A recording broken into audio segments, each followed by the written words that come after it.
سلامونه جوړ په خیر درنو اوریدونکو هیله مند یم چې تاسو به رک روغ او سلامت وي.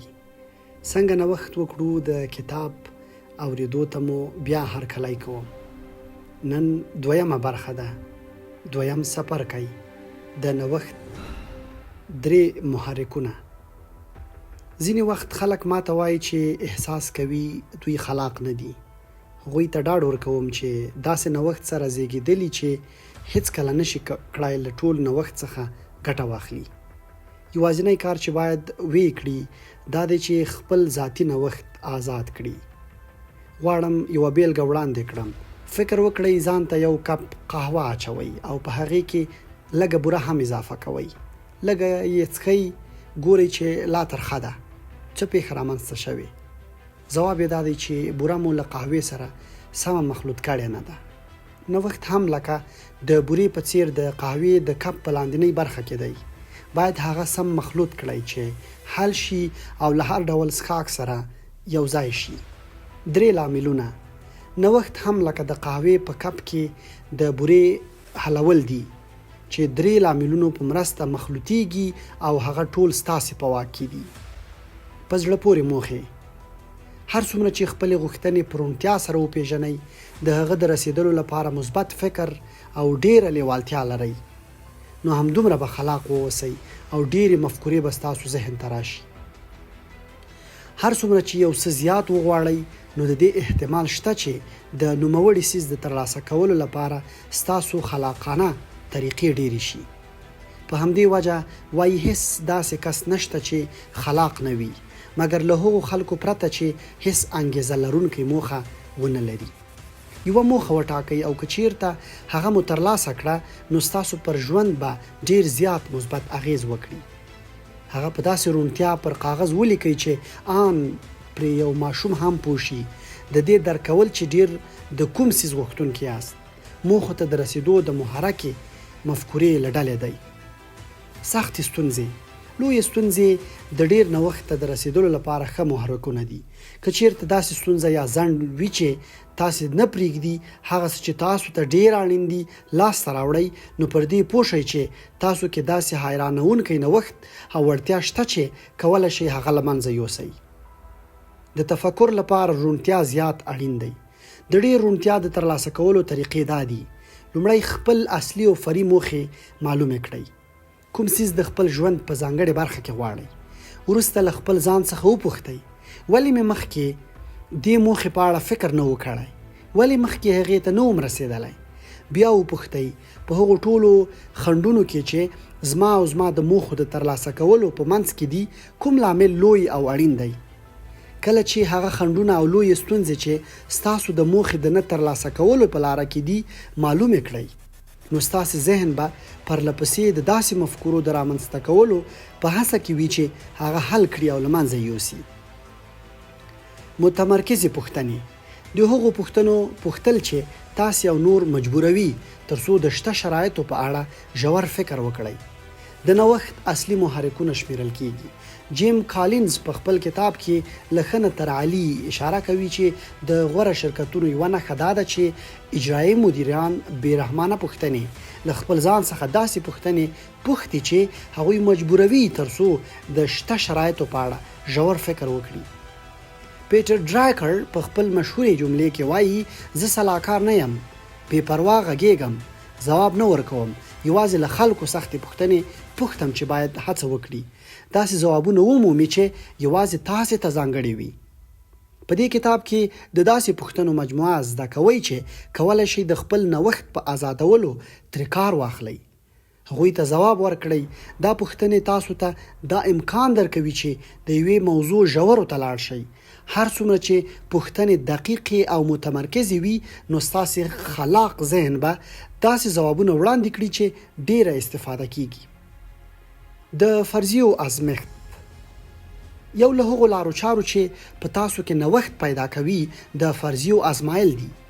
ډاډ پیدا کړئ چې موخې، ستونزې او هغه پوښتنې چې وړاندې کوئ ستاسو د ژوند او د اوسني شرایطو رښتیا دي. پر ناسمو موخو یا ستونزو تمرکز کول یوه بې ثمره کار دی. تل له خپل ځان څخه وپوښتئ زما فرضیات کوم دي؟ پوه شئ چې ستاسو ډېرې فرضیې د ژوند، کار، پیرودونکو، پیسو، بازار او د نورو خلکو په اړه لږې غلطې او یا ځینې وخت بیخي غلطې وي. ستاسې واضحه فرضیې کومې دي؟ ستاسې پټې او لاشعوري فرضیې کومې دي؟ له هر څه اړین دا دي چې که ستاسې د خوښې وړ فرضیې ناسمې راوخیږي بیا به څه وشي؟ ناسمې فرضیې د هرې ماتې لامل دی.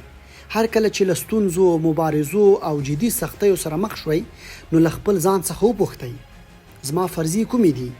که چیرته مې فرضیې ناسمې وي څه به وشي؟ عملي تمرینونه: د کومو موخو لاسته راوړل ستاسو په کار او کاروبار ډیر مثبت اغیز لرلی شي. تاسو په خپل ژوند او کار کې کومې لویې فرضیې لرئ؟ که چیرته سمې نه وي نو کوم عمده تغییرات غواړئ راولئ؟ دریم څپرکی د ذهني توپان طریقه. آیا د قهوې په کپ کې د بورې د حلولو بیلګه په یاد لرئ؟ تاسو د نوښت ستر زیرمتونونه لرئ چې د ځینو تکنیکونو په کارولو سره کولی شئ هغه تخریب او رابرسیره کړئ. یو له هغو ذهني توپانو طریقه ده. د مغزو څېړونکی د ټوني بوزان د نظریې پر اساس مغز 100 میلیارده سلولونه لري چې هر یو سلول یې د غدو عصبي رشتو په مستقیم او غیر مستقیم شکل له 0.00 نورو سلولونو سره په اړیکه کې دی. یعنی د ریاضي له نظره د هغو مفکورو چې موږ یې پیدا کولی شو 100 میلیارده په توان دی 0.00 دی چې معادل یې د یو په اضافه د 8 پاڼو صفر کیږي. دغه افکارو شمیر چې کولی شي ستاسو ذهن ته راشي د نړۍ له ټولو مالیکولونو څخه زیات دي. تاسو ذاتاً یو نابغه یاست. فکري ورزش: ذهني توپان د نوښت او د مسئلې حل لپاره یوه ځواکمنه طریقه ده چې کولی شي خپلو موخو ته پرې ورسوي. دا طریقه د متمرکزو پوښتنو له پوښتلو سره د ذهن نیرو یوې ځانګړې پوښتنې ته مجبوروي. زما د تجربو پر اساس د خلاق تفکر د نورو تاکتیکونو پرتله دې ساده طریقې ډیر خلک شتمن او بریالي کړي دي. په سیمینارونو کې هغه د مفکورو 20 طریقې په نوم یادوو. لومړی تاسو یو پاڼه راواخلئ او د کاغذ پر مخ د پوښتنې په بڼه ستونزمنه موخه یا مسئله ولیکئ. د بیلګې په توګه که چیرته ستاسې موخه په 2 راتلونکو کلونو کې د پلور 2 چنده کول او ګټه وي نو پوښتنه به په دې بڼه وي: د پلور 2 برابره کول او د ګټې د لاسته راوړلو لپاره په 40 ساعتونو میاشتو کې کوم کار کولی شئ ترسره کړئ. هر څومره چې پوښتنه دقیقه وي غوره ده. ښه ده چې خپله موخه عددي او یا مالی بڼې باندې بیان کړئ. په کال کې له 5 میلیونو ډالرو نه 10 میلیونو ډالرو ته د پلور د لوړولو لپاره باید په راتلونکي 24 میاشتو کې کوم کارونه ترسره کړو. د 20 ځوابونو وړاندې کول. وروسته د ځوابونو په لیکلو له لومړي ضمیر سره پیل وکړئ او له اجرایي عبارتونو څخه ګټه واخلئ. د بیلګې په توګه کولی شئ ووایئ: موږ د پلور 22 نوي مدیرانو مقرروي او روزنه ورکوو. یا کولی شئ ولیکئ: موږ په راتلونکو 12 میاشتو کې 3 نوي محصولات پیرودونکو ته وروپېژنو. خپل ځان لیکلو لپاره اړ کړئ تر څو لږ تر لږه 20 ځوابونه ورکړئ. دا کار کولی شئ یوازې او له یوې پاڼې او یا هم له یوې ډلې د وایټ بورډ یا لوی کاغذ په کارولو سره ترسره کړئ. مګر باید خپل ځان اړ کړئ چې په دې تمرین کې لږ تر لږه 20 ځوابونه وړاندې کړئ. د بدلون لپاره 4 طریقې. د موخو رسیدلو د مسئلو د حل لپاره یوازې 4 طریقې شته. لومړی دا چې یو کار ډیر ترسره کړئ. دویم دا چې ډیر کارونه لږ ترسره کړئ. دریم دا چې یو نوی کار پیل کړئ. څلورم دا چې ځینې کارونه بیخي ودروئ. د 20 ځوابونو د وړاندې کولو په وخت کې له ځانه وپوښتئ: کوم کار زیات او کوم کار لږ ترسره کړم؟ باید کوم کار پیل کړم او کوم کار ودروم؟ په دې تمرین کې لومړی 100 ځوابونه ساده دي. په آرامۍ کولی شئ معلوم کړئ چې کوم کارونه کم او کوم کارونه زیات ترسره کړئ. 15 نور ځوابونه لږ سخت دي. باید د داسې مواردو په لټه کې شئ چې پیل یا متوقف کړئ او یا یې پیل کړئ.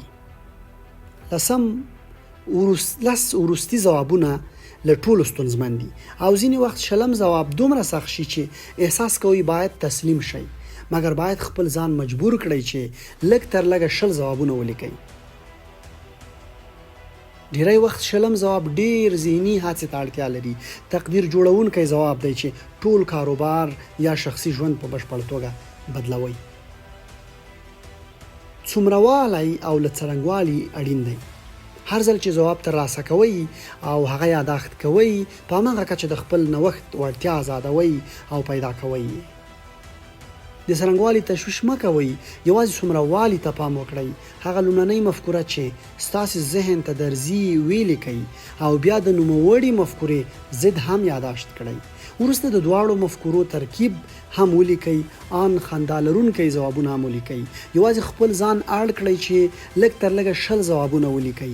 د حیرانتیا خبره خدا ده چې ځینې وختونه ځواب تاسو ته خپل ځان ښیي.